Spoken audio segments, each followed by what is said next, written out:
Welcome back. Markets are set to open lower this morning. Take a look. We are now at the lows of the morning. Futures indicating a decline of 77 points on the Dow Jones Industrial Average, 1/3%. The S&P and the Nasdaq also weaker. The major indices suffering losses yesterday again. The Nasdaq flirting with bear market territory. It is down just under 20% from the highs. We've got tensions over the possible government shutdown, as well as Wednesday's Federal Reserve meeting and the interest rate hike dragging down markets. Joining us right now is BNY Mellon Investment Management Chief Strategist Alicia Levine. Alicia, great to see you. Thanks so much for being here. Thanks for having me. Well, we know the worries. What do you do about it? What are you telling clients right now? So we're telling clients that we think that there's a little bit more left to the sell-off because we see structural levels sort of holding in the 2,400 area for the S&P, but that it's a little too late to sell. Right. So you just at this point, you should hold on. You should expect some support in that area, and then there'll be a buying opportunity. What about the global growth slowdown? Is that going to, impact earnings? And do you really want to buy with the earnings expectations where they are if they're going to come down? So in a typical year, earnings expectations come down about 3% from January through whatever we wind up with the end of the year. I think we're going to get another year like that. So the market is very suspicious about the 8% earnings growth for next year. You have to wait for those growth expectations to come in.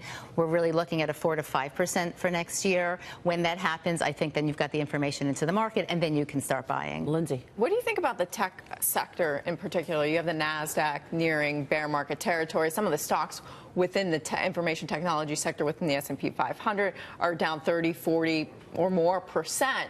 Can you get involved now? Are there some sub-industries that you're interested in? So I think it's too early to get involved in the large cap tech sector. When you have a sector like that, which ran the market up and was traded parabolically, right? These stocks were up 100%, 150% on a 12 to 18 month basis. They're not investable right now. They have to come back down to a more regular level. They have to normalize, and it hasn't happened yet. And they led the market up, and they're leading the market down. It's not done yet. It just isn't. Treasury Secretary Stephen Mnuchin weighed in on the reaction to the Fed's recent rate hike. He was on Fox Business yesterday. Watch this. I think clearly you have a situation here where the market has overreacted to the Fed's comments, and you see program trading taking over. I think that the market was disappointed in the chairman's comments, but I would say if you look at the specifics, you can't just look at the headline, which was 2 more rate hikes. You have to look at actually the 17 dots on the dot plot. Do you think the market overreacted?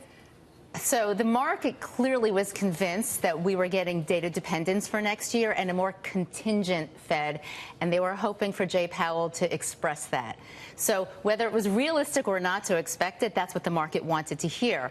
And the market heard a concrete 2 hikes for next year. It didn't hear contingency. It didn't hear data dependence. And that's part of the reason the market sold off. That and I'd add to that, some people say, I'm not in this camp, but that you could see a recession next year. So if you have what would be the worst case scenario for the markets would be a recession or slowing growth, grinding to a halt, and a Fed that's already committed to raising rates. I think that's what that has really been spooking the market. But I differ a little bit from what you said earlier in that I think it's a great opportunity to buy when things are down. When you have 20% drawdowns in the market, the last thing you want to do is sell. What you want to do is look for opportunity for people watching at home.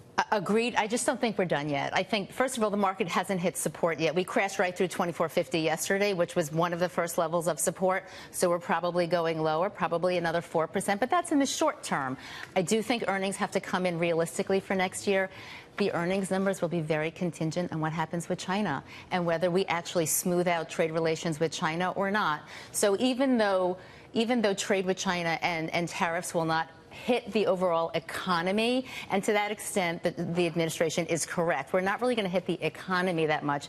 It's going to be filtered through individual companies, and in the end markets trade on corporate earnings, so you're going to get a sort of telescoping effect on the earnings side, both positive and negative. So you really want to see trade smooth out with China to be confident in the earnings. And I don't think that it helps where you have, it's not just the Treasury Secretary, but other people in the administration, Trade Advisor Peter Navarro, even the president himself, constantly talking about the stock market, and the Secretary Mnuchin saying, "Oh, investors, you overreacted to the Fed," and investors are sitting back going, "No, we didn't."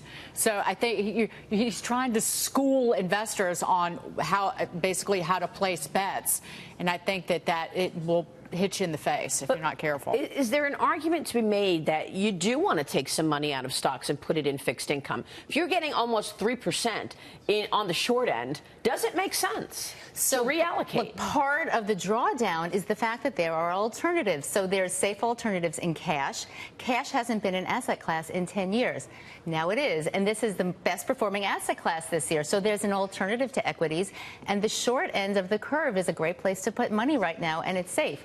So that's the 10-year looked great at 3.25 yield. Right. We said that on this program. That's right. So what do you do now on the 10-year? You're trading. You've just come off 50 basis points. What do you do now? So there is an alternative. That's part of the reason for the rapidity and the intensity of the drawdown. There's someplace else to go. Right. I just think we're getting to a level of support in the market.